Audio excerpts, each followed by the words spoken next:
Hello, I'm Dr. Joni Carley. I'm an advisor and senior fellow at Nonviolence International, New York, and I'm here today to talk about the Barrett Values Assessment System. Peter Drucker said that culture eats strategy for breakfast. That's often attributed to Mark Fields, who was head of Ford Motors. And what they're talking about is something that leaders across all sectors, the private sector, the public sector, are finding out, that it doesn't matter how good strategy is, doesn't matter how good practices are, doesn't matter how good anything else is that's going on in a company or a nonprofit or in a whole country, that if the culture isn't right, nothing is as good as it could be. So what is culture? Culture is really, I like to think of it like a culture in a lab dish. In a lab dish, certain things will grow and certain things won't, because the culture grows certain things, won't grow other things. But it's a little harder to think about culture when you think about it in terms of a workplace or your town or your country.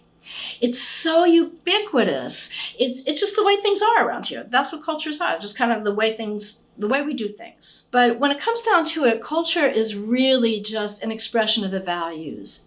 And values drive behaviors, they underpin policies, they underpin pretty much everything else. So even though culture is kind of invisible, like water's invisible to the fish in the fish tank, and so culture's invisible to us that are kind of swimming and moving through it day to day, we can still account for it. And we can account for it by backing up and looking at values. Now, values reflect our needs. And values are really interesting because they're primal. They're more primal motivators than our genetics, according to twin studies. And there are tons of studies all over the world. This is so corroborated that values drive behaviors, they drive everything else, and people will act in accordance with their values. They are our most important triggers of our behaviors. They have practical consequences, they have psychological consequences, they have biological and social consequences. So values pretty much come down to being the building blocks of cultures. And what makes a culture is when values align. So when people say in an organization like Nonviolence International, people come here because they're kind of aligned around peace building, and so they come together around those values. And it's kind of a simple way of thinking about it, but the values alignment is your cultural capital.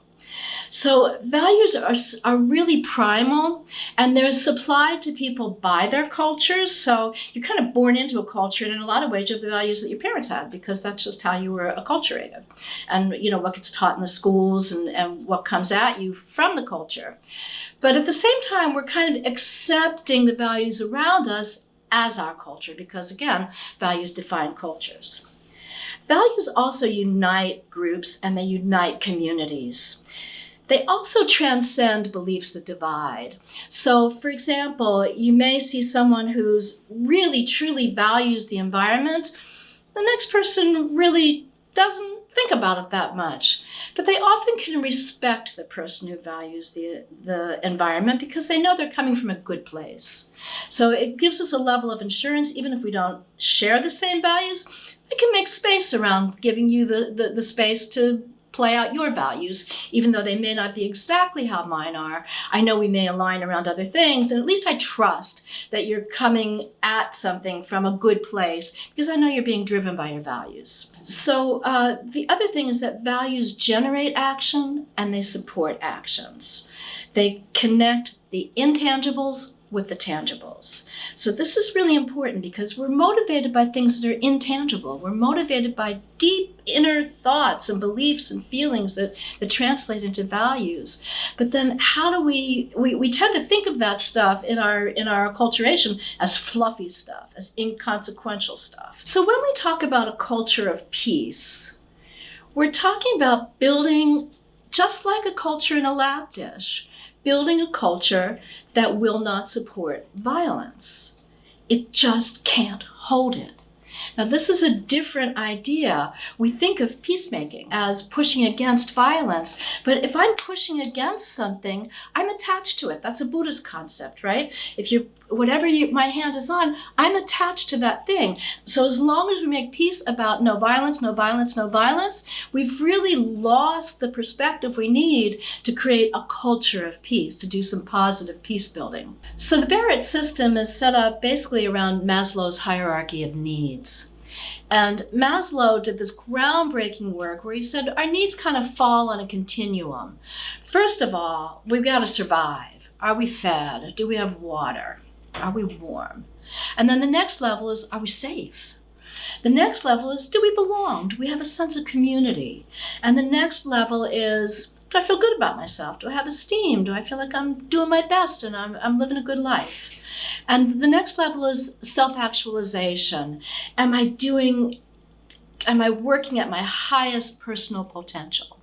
And then the next level would be greatest good. And that next level really isn't in the Maslow work. That's where Barrett takes Maslow's work and adds a couple more levels to say, hey, none of us is good if we aren't all good. And that's an understanding that's really growing with the idea of global citizenship and recognizing that we won't get to one sustainable development goal if we don't deal with them all. That one country can't get out of poverty and have more other countries or other neighborhoods in poverty and think that we're all going to be okay. We're all interdependently co-arising. And so we all share these values. And when we look at them on the 7 levels, we start to be able to delineate them in a way that we can work with them. Because they do feel kind of amorphous. They feel sort of like a word cloud, like, I like to feel good, I like to feel happy. But where does that all fit in the scheme of things? Well, when you start to delineate them into a system with the 7 levels, you start to get real data. And the Barrett assessments have been used in over 60,000 organizations. They've been used for 27 whole countries. They're used in 3-person offices. They're used in offices with 100,000 companies with 100,000 people. They're used in schools and municipalities, just, across the board. They can measure what's going on in a culture and actually quantify the culture.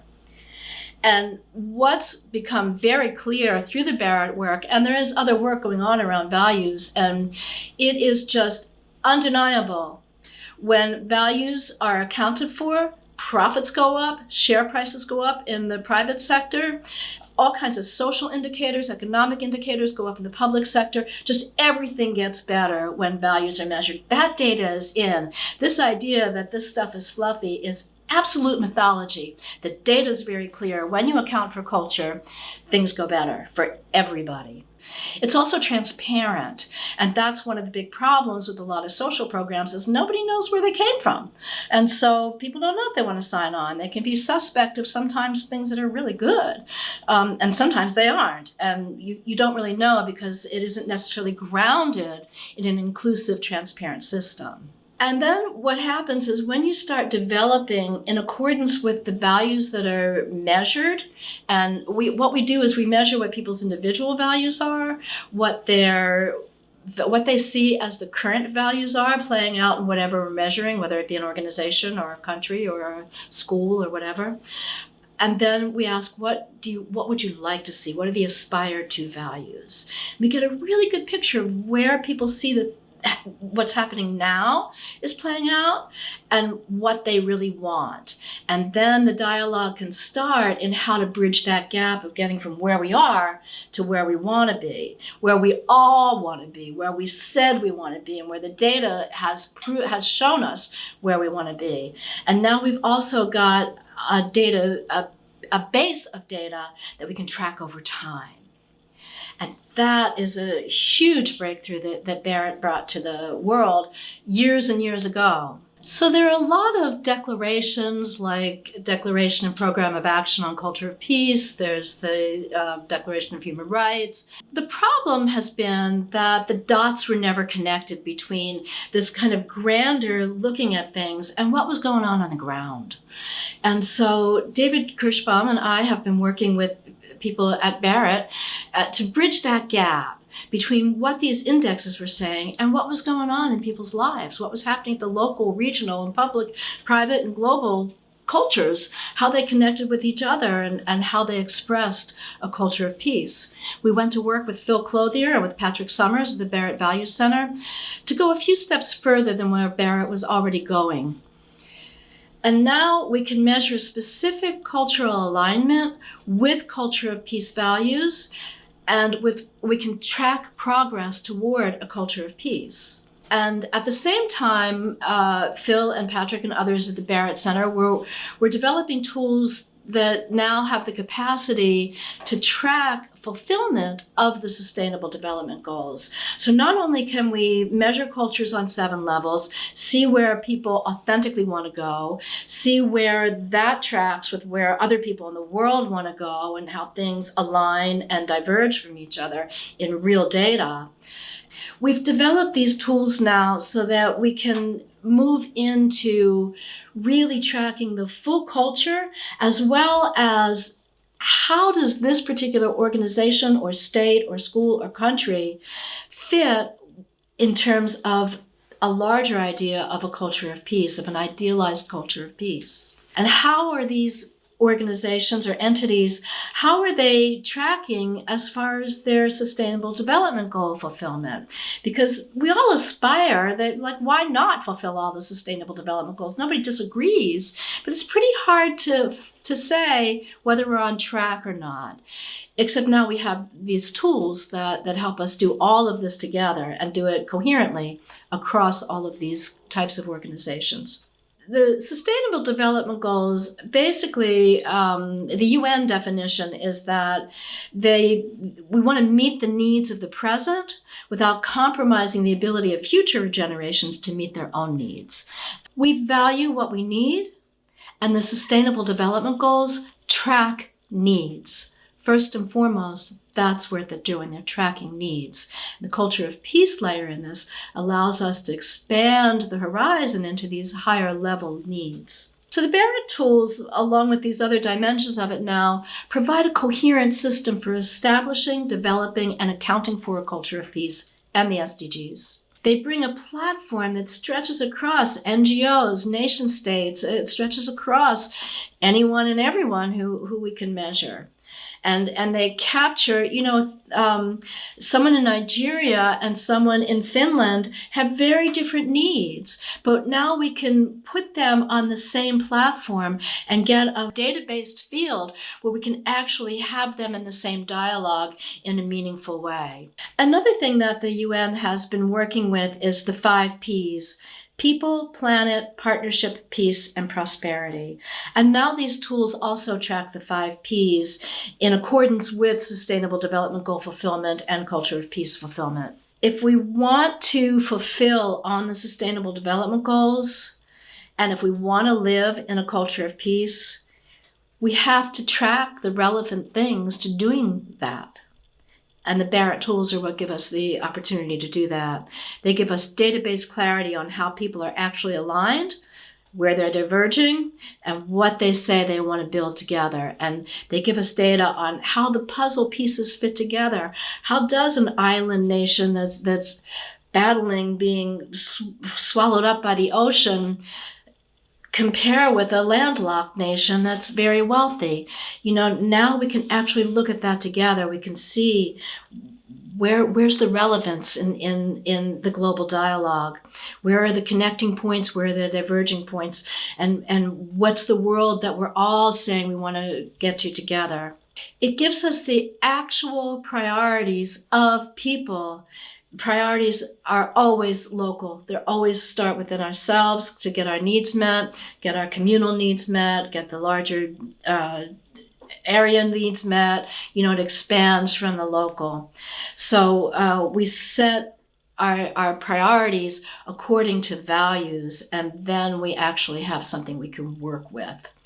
It gives us a baseline for going forward in a way that we can be accountable for the evolution of culture. Thank you for watching. If you'd like to know more about this, there's an in-depth presentation on the link below.